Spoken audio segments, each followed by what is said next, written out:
Hi, my name is Wayne Northup. I have the honor and privilege of being the lead pastor at Saints Community Church in the New Orleans area. I also have the privilege of being a part of the CMN family. Today, I just want to take a few minutes and I want to talk to you about finding the right venue for your church. This could be a church plant, it could be a relaunch, but you need to discover the right place for your church to meet. Let me give you some steps. The first step is this: you need to start earlier than you think.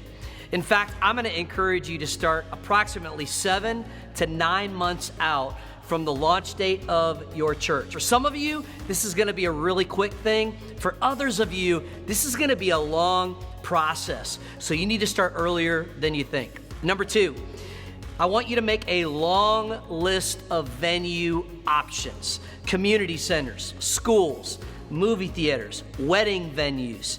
And I want you to make that list, and I want you to put your favorite options at the top of the list and your least favorite options at the bottom of the list. And then I want you to go through that list. I want you to weigh the upside and the downside of each option. And I want to let you also know that portable might not always be the best option. Right now, when I'm filming, we are in the middle of the COVID-19 crisis and season in our country, and there are quite a few churches that are having trouble getting back into their portable spaces. So you might want to consider a semi-permanent location. I wouldn't go permanent, but maybe semi-permanent. The third step that you need to take is that you need to answer these specific questions. The first question is this: does this venue have the right amount of space for our adults and our kids' ministry? So if you want to be a church that draws not only adults, but that draws families with children, you need to make sure that you have adequate space for your kids and the adults. The second question is this: is this place known to the community that we're trying to reach? You don't want to meet in a venue that's way off the beaten path and nobody knows where it's at. You want to meet in a place where when you tell somebody and you invite them into your church setting, they know right where that's located, they know the venue.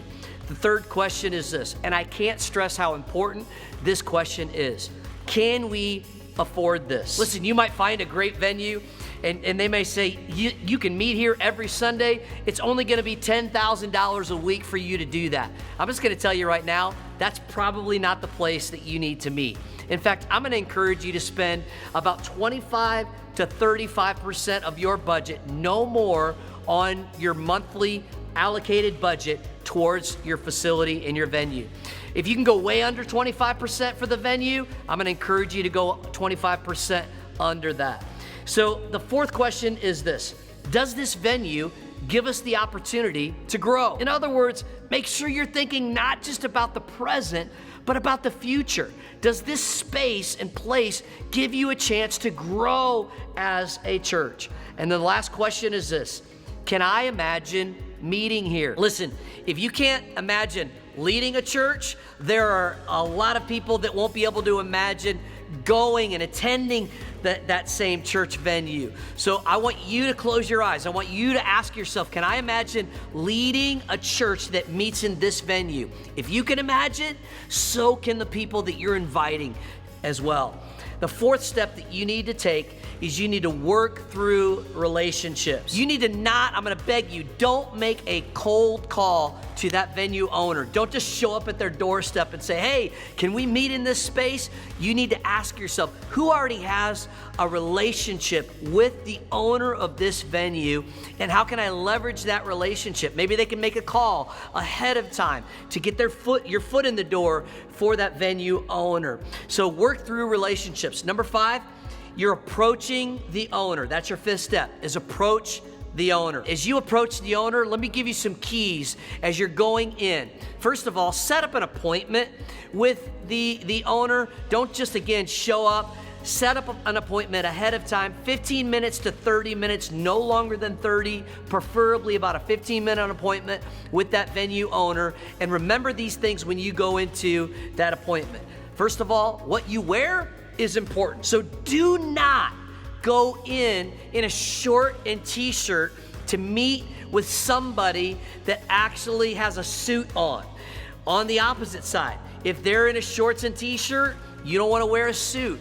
So you need to kind of match their dress. Second thing is your demeanor is very important. I want to encourage you, be humble.